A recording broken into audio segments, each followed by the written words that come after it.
Hello, everyone. Good afternoon. Before I start, I wanted to read a few lines from this wonderful book called Good Vibes, Good Life. It's about self love and it's written by Wex King. And it's something that completely resonated with me, and I have something that I've been writing, and speaking about in my posts and reels as well. So the lines are as follows. Learning to interact effectively with other people and get them to like you will help you to achieve your goals. But there's a deeper issue that must be addressed first. Do you like yourself? That's a very important question. We learn to care about how others feel about us, but avoid focusing on how we feel about ourselves. This creates a society in which people try to impress others in order to be liked, but deep down they remain unsatisfied because they don't like themselves. Admittedly, it's nice when your talents are recognized, when your work is rewarded, your achievements applauded, or your looks appreciated. In these moments, we justify our existence. We are flattered, we feel loved, we feel important, life feels good. But if we continue on a perpetual mission to please others, to prove our worth, we create our own financial pressures by buying things we don't need so that we can impress people who care little for our well being. We change ourselves to fit in rather than changing the world by being ourselves. We alter our natural beauty to adapt to societal expectations. We strive for endless external goals while neglecting our own spiritual growth. We will need to understand and recognize if it's a pattern in our lives where we are trying to constantly fit into the societal standards and expectations, and see if we really truly resonate with them or not. And he sums up, Wex King sums up this chapter in a few lines. He says, you won't be important to other people all the time, and that's why you have to be important to yourself. Learn to enjoy your own company, take care of yourself, encourage positive self-talk, and become your own support system. Your needs matter, so start meeting them yourself. Don't rely on others. So, how beautifully summed up this portion where, at the end of the day, you won't be important to people all the time, but the only person who's going to be important to you is you yourself till the end of your last breath. And so, we have to prioritize ourselves time and again. We always need to understand, we always need to keep our interests first. And so that was that. And let's start with answering the questions that I received. So the first question I got was, is physical health more important than mental health? It's a very good question, because it's like there's so much talk about mental health nowadays. People get confused whether to which comes first. My answer to that would be it's actually both. We have to prioritize both. But a few things that we need to first understand, that becomes a part of our daily self-care, is to understand what is the status of our physical health as of right now. And that means going for tests, for to understand your body and what vitamins are needed or any kind of other medicines are required to improve the quality of our life.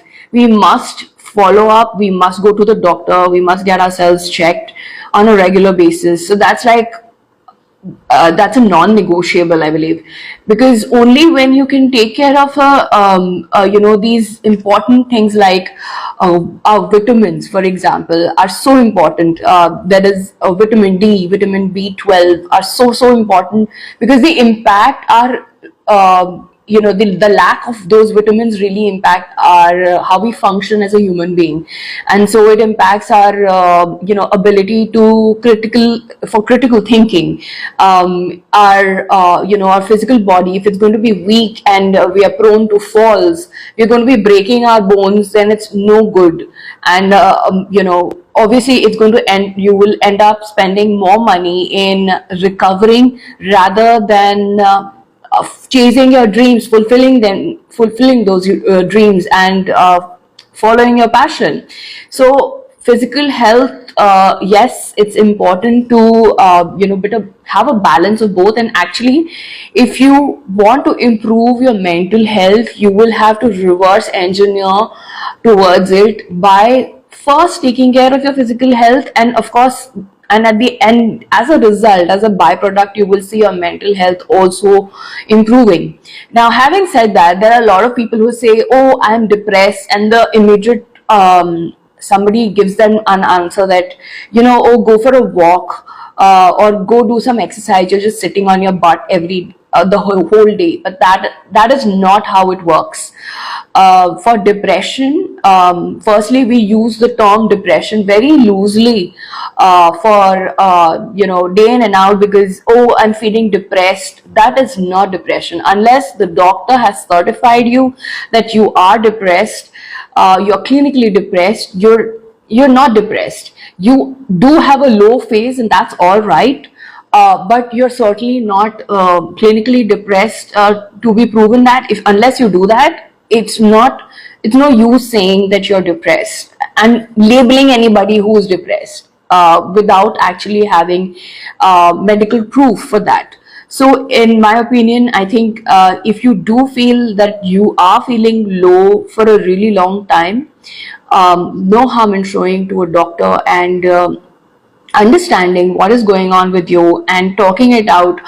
And if it is not a clinical depression, then of course you can take help of a therapist or a coach who can help you to create better systems in your life, to create certain habits, rituals, which can increase the productivity of your life. You can look forward to more things in life. You can become a more happier person, more fulfilled person in your life if you take help of such professionals. So in my opinion, both physical and mental health they go hand in hand. But yes, for mental health also to improve, a lot of physical health has to be focused upon. So that is that. I have a question here as we speak now. What is the relationship between self-love and depression or oblique feeling low? So yeah, I just answered the question. So if you're feeling low, it's not like if there is, so you first need to seek professional help to understand what is the extent of this low phase. Is it really and this will be a therapy session, I believe, going to the proper certain professional, and it could help with going to a psychologist who can diagnose the problem correctly, and then taking the action. And that is, so whatever action you will take, we need to understand that is going to if you're going to take that action, if you're going to follow up with whatever medical advice has been given, that's going to be the highest level of self-love and self-care that you will do for yourself. So that is how you can go and heal back to being your own full, complete self. The second question that I had was how to use gratitude in daily life. Now, we all know that gratitude is being grateful, having a gratitude journal, just writing about 5 things that you're grateful for. on an everyday basis in the morning or in the evening is going to really help and improve our mental health, and also help in, it's a biggest act of self-care and self-love. So the way it is to be practiced is, I wanted to address that, is because we need to understand, if you're doing the gratitude exercise or even just thinking about being grateful in the correct way. So we have to ask ourselves, when we are being grateful for something, are we being grateful from a place of fear, or are we being grateful from a place of love and confidence and belief? So for example, you're on the road, you're driving a car, and there is a car which is coming next to you. It's almost like you're about to collide, and you steer your car towards safety, and you're safe, and the other car's gone, and the first reaction will be, thank God. I mean, of course you will uh, blame the other guy and think, what an idiot. But you would also thank the God that you got saved. Now, instead of saying that, thank God, a better way to say it would be like, thank myself to have enough reflexes and enough for my response system, for example, to be able to save myself and the car in time, rather than saying, thank God, had I not steered the car in time, I would have got hurt, or the car would have got into an accident. So now this thinking would be coming from a place of fear or negative thinking. So that is not the actual way that we could practice gratitude, but instead having confidence, having belief, having feeling a sense of joy when you actually think about some things that you're truly grateful for. That is the correct way, in my opinion, to practice gratitude on an everyday basis. And also, when we do gratitude, we are mostly we are thinking about the things that we are already grateful for. That means the things that have already happened. So it could be the immediate past, or it could be in the past. But along with the past, I would say that if you're being grateful for your future self as well, which means you have to visualize that a certain image of yours where you are feeling you have whatever you wanted to. You've set out a goal and you're working towards it, and that goal looks a certain vision. So it looks a certain way, and when you start paying gratitude and being grateful for that visual already, it will manifest sooner than you think.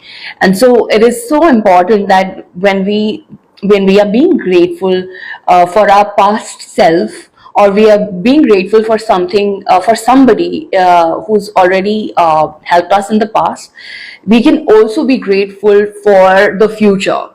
And also at the end of it, we can say that thank you, universe, because it's of course you can thank whichever energy that you believe in. It could be a certain faith, it could be a certain deity, but at the end of the day, you also can thank the entire universe, because all your words have a lot of energy, and every word will have a different frequency. So when you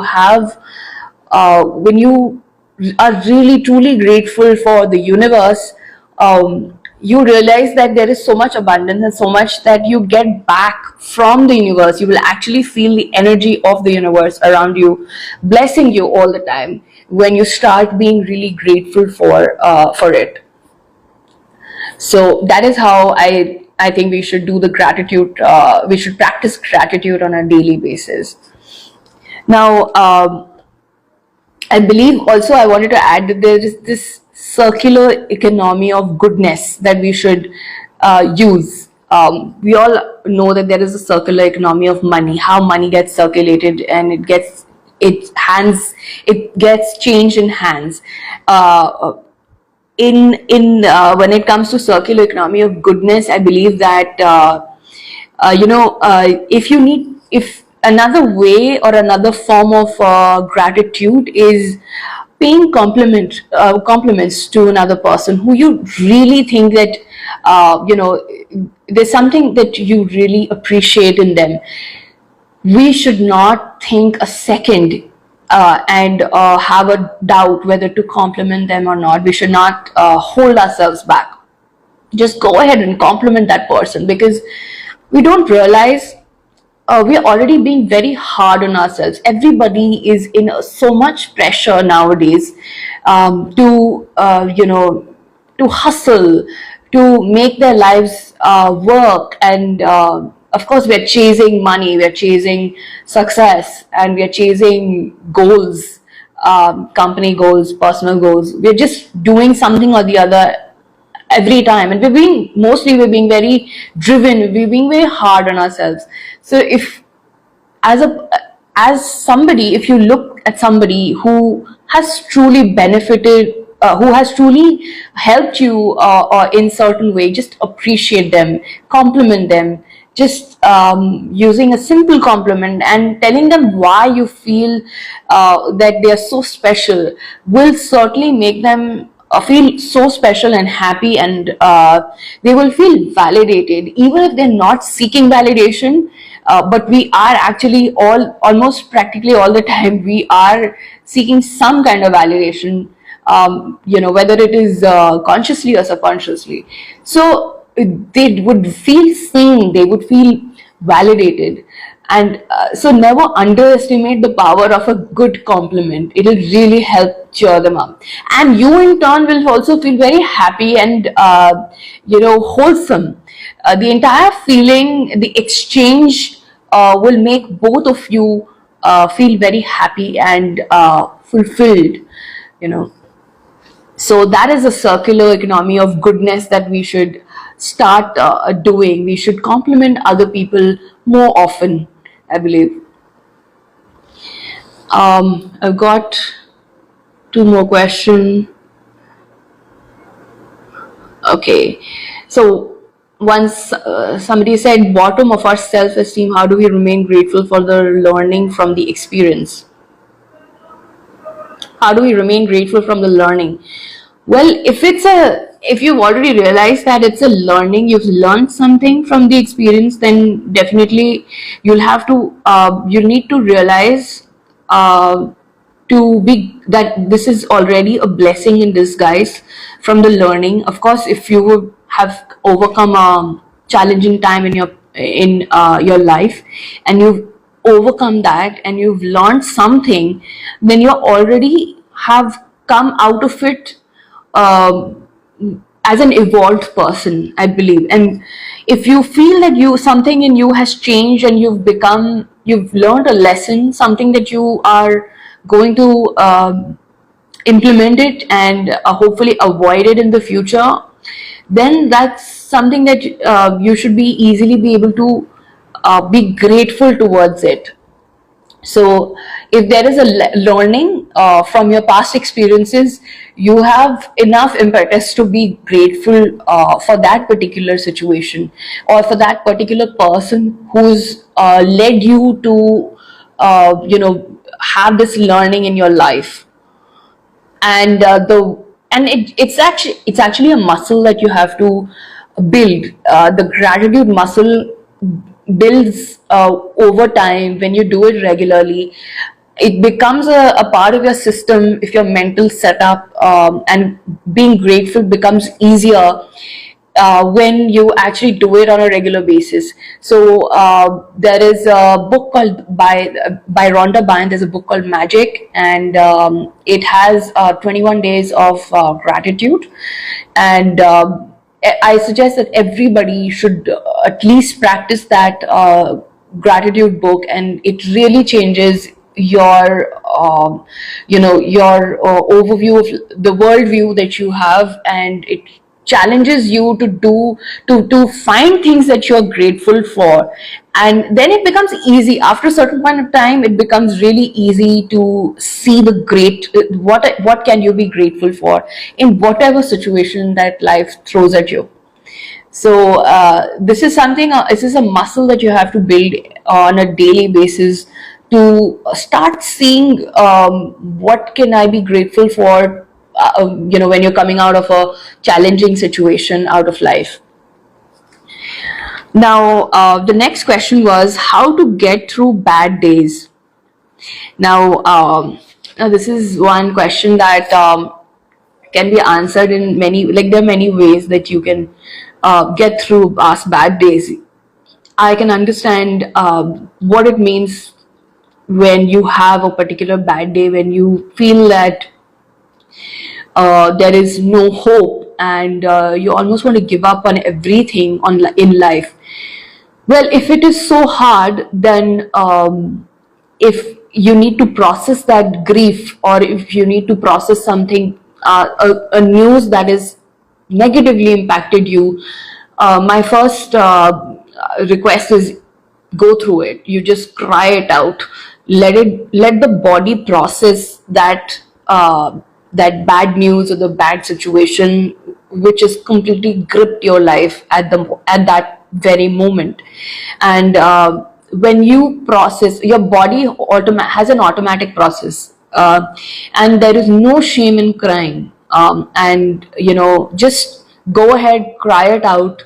And while you're crying, you can place your hand on your heart, on your chest, and say that it's okay, all is well. And of course, I'm reminded of the lines from Three Idiots, all is well, all is well. So I think it's very, very relevant. You can just say that all is well in my life, all is well in my life. And this will be a part of your somatic healing when you're able to use your senses, your all the five senses, and to be able to calm yourself down.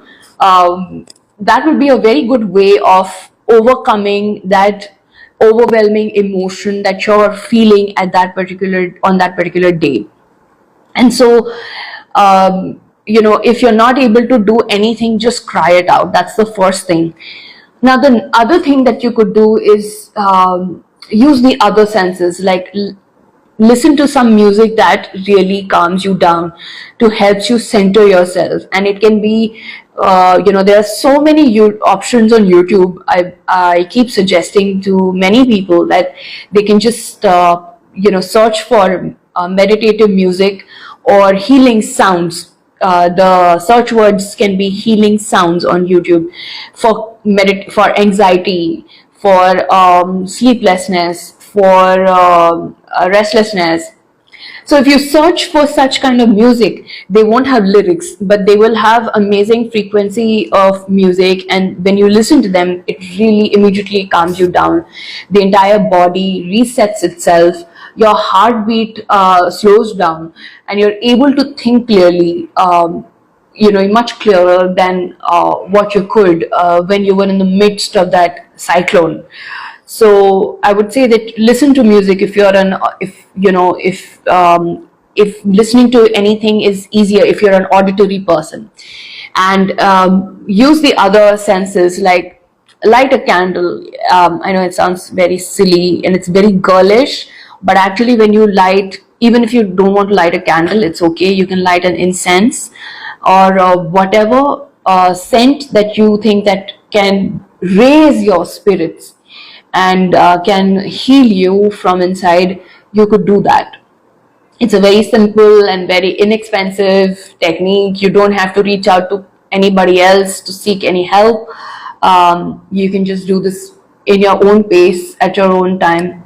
And so what was I was saying that when how to get through past bad days. So it's important to if it's possible to go down for a walk and soak in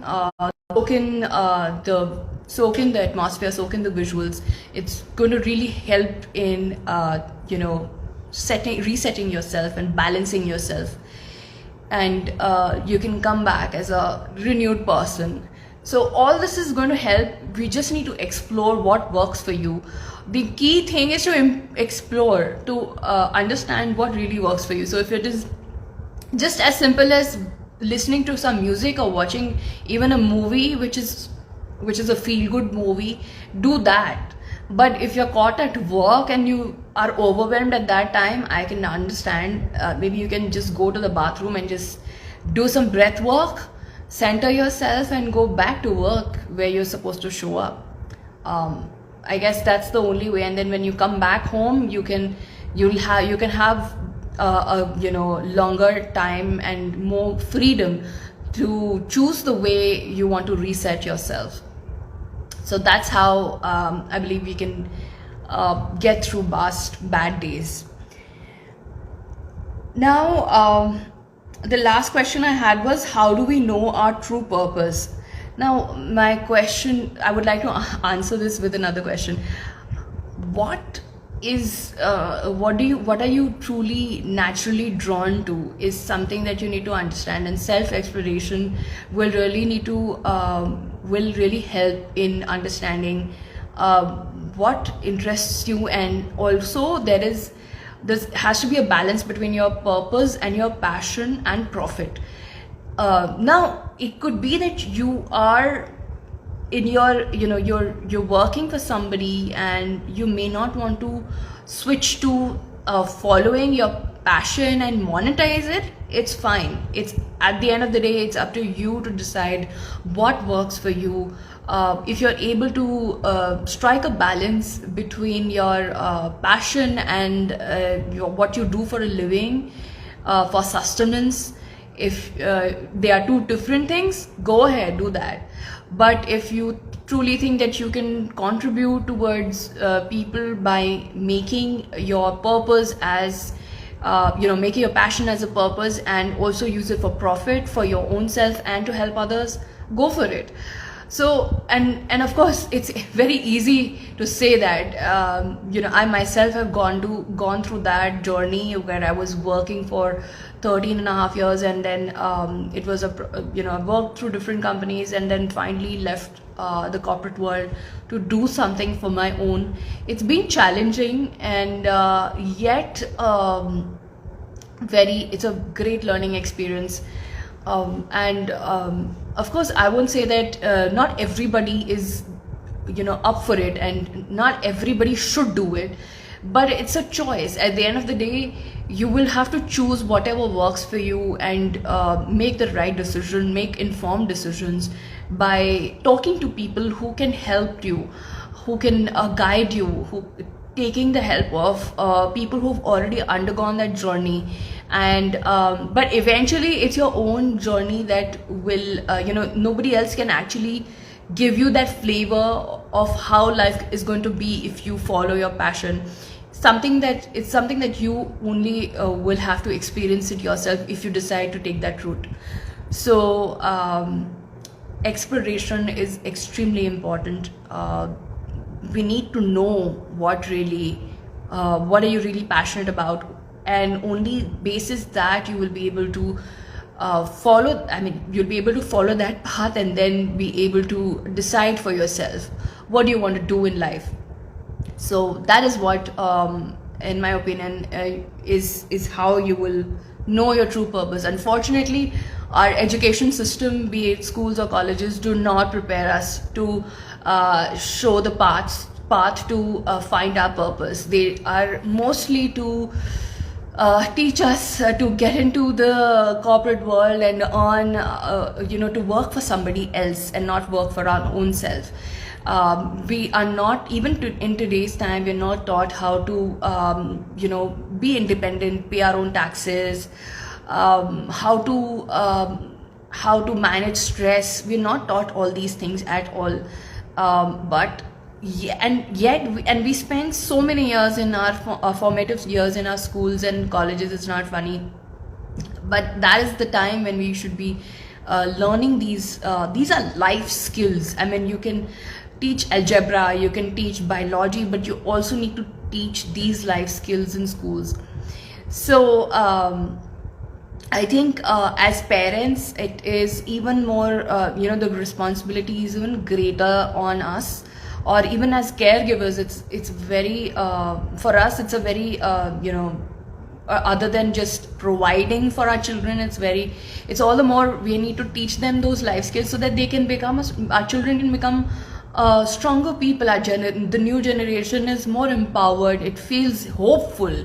I don't see the way social media is projecting. I don't see many people have a lot of hope in life, and that's a very serious situation. And we all laugh at funny reels, but actually, what is the true message? And obviously, there is a disappointment at how the world is functioning as a whole.